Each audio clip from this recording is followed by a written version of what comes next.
अष्टावक्र इतने प्रकांड विद्वान थे कि मां के गर्भ से ही अपने पिताजी कहोडः को अशुद्ध वेद पाठ करने के लिए टोंक दिए, जिससे क्रुद्ध होकर पिताजी ने 8 जगह से टेढ़े हो जाने का श्राप दे दिया था। पौराणिक कथा। अष्टावक्र अद्वैत वेदांत के महत्वपूर्ण ग्रंथ अष्टावक्र गीता के आर्षि हैं। अष्टावक्र गीता अद्वैत वेदांत का महत्वपूर्ण ग्रंथ है। अष्टावक्र का अर्थ 8 जगह से टेढ़ा होता है। कहते हैं कि अष्टावक्र का शरीर 8 स्थानों से टेढ़ा था। उद्दालक ऋषि के पुत्र का नाम श्वेतकेतु था। उद्दालक ऋषि के एक शिष्य का नाम कहोड़ था। कहोड़ को संपूर्ण वेदों का ज्ञान देने के पश्चात उद्दालक ऋषि ने उसके साथ अपनी रूपवती एवं गुणवती कन्या सुजाता का विवाह कर दिया। कुछ दिनों के बाद सुजाता गर्भवती हो गई। एक दिन कहोड़ वेद पाठ कर रहे थे तो गर्भ के भीतर से बालक ने कहा कि पिताजी, आप वेद का गलत पाठ कर रहे हैं। यह सुनते ही कहोड़ क्रोधित होकर बोले कि तू गर्भ से ही मेरा अपमान कर रहा है, इसलिए तू 8 स्थानों से वक्र टेढ़ा हो जाएगा। हठात एक दिन कहोड़ राजा जनक के दरबार में जा पहुंचे। वहां बंदी से शास्त्रार्थ में उनकी हार हो गई। हार हो जाने के फलस्वरूप उन्हें जल में डुबा दिया गया। इस घटना के बाद अष्टावक्र का जन्म हुआ। पिता के न होने के कारण वह अपने नाना उद्दालक को अपना पिता और अपने मामा श्वेतकेतु को अपना भाई समझता था। एक दिन जब वह उद्दालक की गोद में बैठा था तो श्वेतकेतु ने उसे अपने पिता की गोद से खींचते हुए कहा कि हट जा तू यहां से, यह तेरे पिता का गोद नहीं है। अष्टावक्र को यह बात अच्छी नहीं लगी और उन्होंने तत्काल अपनी माता के पास आकर अपने पिता के विषय में पूछताछ की। माता ने अष्टावक्र को सारी बातें सच सच बता दी। अपनी माता की बातें सुनने के पश्चात अष्टावक्र अपने मामा श्वेतकेतु के साथ बंदी से शास्त्रार्थ करने के लिए राजा जनक के यज्ञशाला में पहुंचे। वहां द्वारपालों ने उन्हें रोकते हुए कहा कि यज्ञशाला में बच्चों को जाने की आज्ञा नहीं है।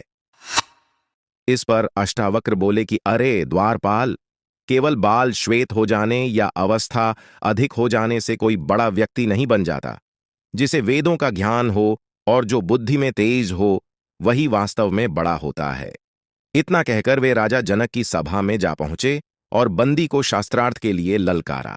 राजा जनक ने अष्टावक्र की परीक्षा लेने के लिए पूछा कि वह पुरुष कौन है जो 30 अवयव, 12 अंश, 24 पर्व और 360 अक्षरों वाली वस्तु का ज्ञानी है। राजा जनक के प्रश्न को सुनते ही अष्टावक्र बोले कि राजन, 24 पक्षों वाला, 6 रथुओं वाला, 12 महीनों वाला तथा 360 दिनों वाला संवत्सर आपकी रक्षा करे। अष्टावक्र का सही उत्तर सुनकर राजा जनक ने फिर प्रश्न किया कि वह कौन है जो सुप्तावस्था में भी अपनी आंख बंद नहीं रखता? जन्म लेने के उपरांत भी चलने में कौन असमर्थ रहता है? कौन हृदय विहीन है और शीघ्रता से बढ़ने वाला कौन है? अष्टावक्र ने उत्तर दिया कि हे जनक, सुप्तावस्था में मछली अपनी आंखें बंद नहीं रखती। जन्म लेने के उपरांत भी अंडा चल नहीं सकता। पत्थर हृदयहीन होता है और वेग से बढ़ने वाली नदी होती है। अष्टावक्र के उत्तरों को सुकर राजा जनक प्रसन्न हो गए और उन्हें बंदी के साथ शास्त्रार्थ की अनुमति प्रदान कर दी। बंदी ने अष्टावक्र से कहा कि एक सूर्य सारे संसार को प्रकाशित करता है। देवराज इंद्र एक ही वीर हैं तथा यमराज भी एक है। अष्टावक्र बोले कि इंद्र और अग्निदेव 2 देवता हैं, नारद तथा पर्वत 2 देवर्षि हैं, अश्वनी कुमार भी 2 ही हैं, रथ के 2 पहिए होते हैं और पति पत्नी 2 सहचर होते हैं। बंदी ने कहा कि संसार 3 प्रकार से जन्म धारण करता है। कर्मों का प्रतिपादन 3 वेद करते हैं। तीनों काल में यज्ञ होता है तथा 3 लोक और 3 ज्योतियां हैं। अष्टावक्र बोले कि आश्रम 4 हैं, वर्ण 4 हैं, दिशाएं 4 हैं और ओंकार, आकार, उकार तथा मक्कार, ये वाणी के प्रकार भी 4 हैं। बंदी ने कहा कि यज्ञ 5 प्रकार के होते हैं। यज्ञ की अग्नि 5 हैं, ज्ञानेंद्रियां 5 हैं, पंच दिशाओं की अप्सराएं 5 हैं, पवित्र नदियां 5 हैं तथा पंक्ति छंद में 5 पद होते हैं। अष्टावक्र बोले कि दक्षिणा में 6 गौयं देना उत्तम है, अर्थुएं 6 होती हैं, मन सहित इंद्रियां 6 हैं, कृतिकाएं 6 होती हैं और साधस्क भी 6 ही होते हैं।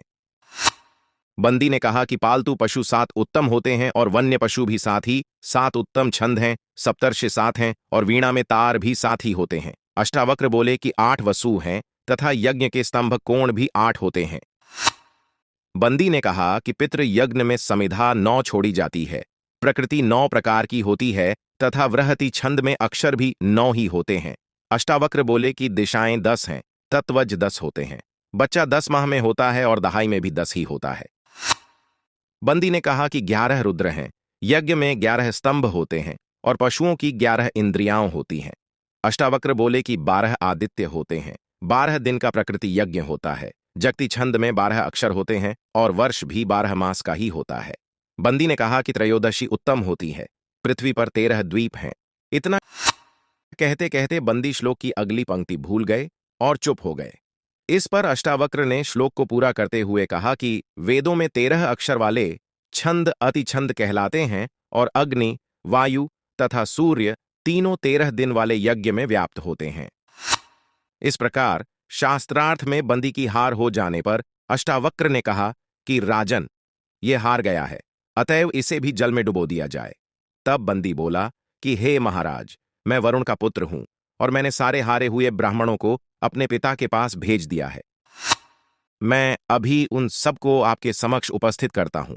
बंदी के इतना कहते ही बंदी से शास्त्रार्थ में हार जाने के पश्चात जल में डुबोए गए सार ब्राह्मण जनक की सभा में आ गए, जिनमें अष्टावक्र के पिता कहोड़ भी थे। अष्टावक्र ने अपने पिता के चरण स्पर्श किए। तब कहोड़ ने प्रसन्न होकर कहा कि पुत्र, तुम जाकर समंगा नदी में स्नान करो, उसके प्रभाव से तुम मेरे शाप से मुक्त हो जाओगे। तब अष्टावक्र ने इस स्थान में आकर समंगा नदी में स्नान किया और उसके सारे वक्र अंग सीधे हो गए। धन्य है हमारी सनातन संस्कृति।